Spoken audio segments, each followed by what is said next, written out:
On this week's episode, Carrie Osler heats things up in the kitchen with cook Justin Marcus.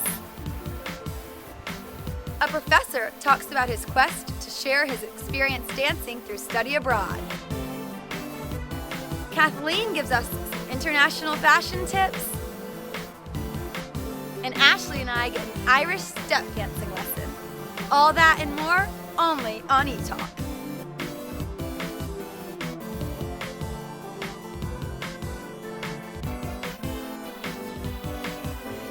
Hi everyone, and welcome to eTalk's special episode celebrating international culture. I'm Caroline McSwain here with Ashley McGetrick and Grace Baldridge. We have to make it all the way around the globe, so let's get started. But first, we took to the streets to ask Elon students which international figure they admire most. Okay, I think I have two. Probably Princess Kate Middleton or Messi, the soccer player from FC Barcelona. Maria Sharapova, just because I'm a tennis player and I think that she's done a lot for our sport. I would say Nelson Mandela, and I think for me, that's more close to me because I studied abroad in South Africa, and you can still see the disparity there, even though he came to power in the early 90s and made a lot of strides for change. There's still so much that needs to be done, and I think that needs to make everyone aware of how far our world needs to come in terms of equality and peace. Probably Mother Teresa, just because of how giving she is and the example she sets for all of us, I think. So pretty interesting stuff. How would you guys answer that question? Well, I know somebody who maybe is not typically, I don't think we see her in the media for doing this, but Selena Gomez is really big on UNICEF and is always promoting them, doing their commercials, their web advertisements and all those things. So I think that's a good message that she's spreading, and she's always all about the kids, even kids who aren't less fortunate. And I think that's a good charity that aligns with her values, and it's an international charity too, so very appropriate. And I think she's a good role model overall. Mm-hmm. Yes, really I think so too. She's a class act. Yes, I think so. Another class act that I think is a really good international figure is Carla Bruni. She served as the first lady to France. She was married to Nicolas Sarkozy, and even though people I like how you said that. Nicolas Sarkozy.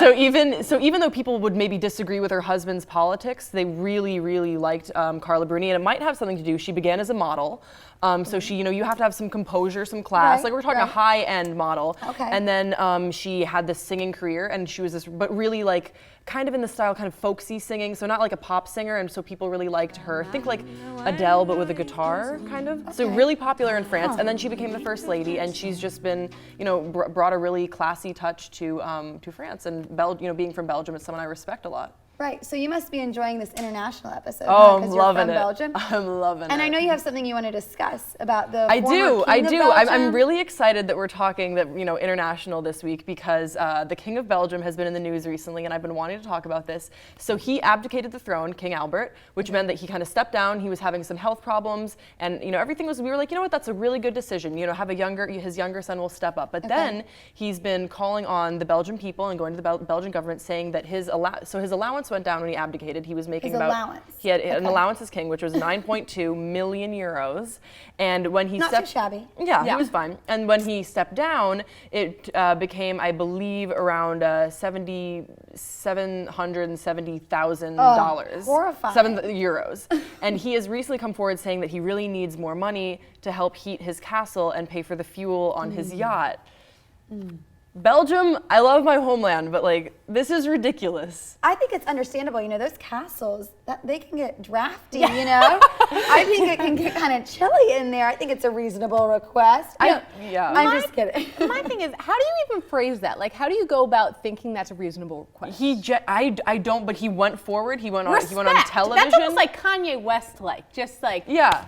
No shame at all. No shame November in Belgium right now. No shame November. He's the former king. Where does he get off thinking that he can have whatever he wants? Also, his time in the spotlight is it's over. Move on. Move on. Yeah. You still get the castle. My thing is too, is he's getting all this money. Does he even have to pay for anything? Probably not. No, he's fine. Yeah. This is ridiculous. Well, speaking of high demands, Justin Bieber has been causing quite the ruckus on his South American tour. Yep. He wants everybody to just, bow down and worship him. I mean, he's like that when he's in America too.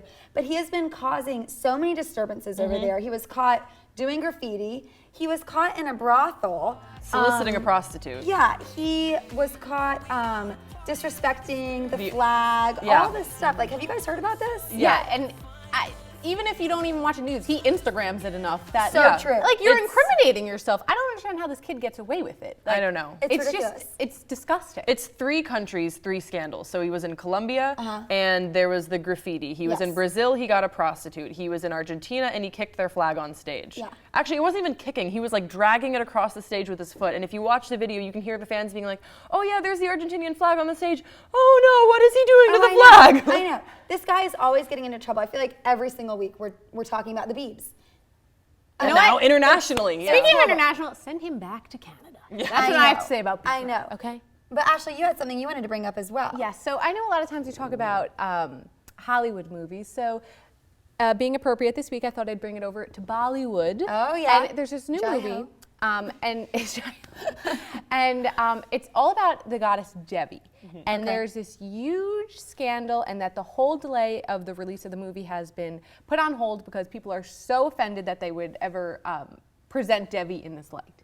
Now, my question is, I think it's just so funny that the most scandalous movies in Hollywood make the box office, and those Right. dates are pushed forward. Right. But in other countries, they're pushed backwards. But Isn't that rarely funny? are those movies religious. The Passion of the Christ wasn't that popular. I think that No, I think it religion's still made a lot difficult. of money though. I think with this one you have to go with the old adage, all publicity is good publicity. I feel like, maybe it's different when you're right, when it's more of a sensitive topic. Right. But we could talk about that forever. I think Right. we'll have to talk more about that later. But coming up, we're taking our taste buds on a tour with an international cook-off. Stay tuned.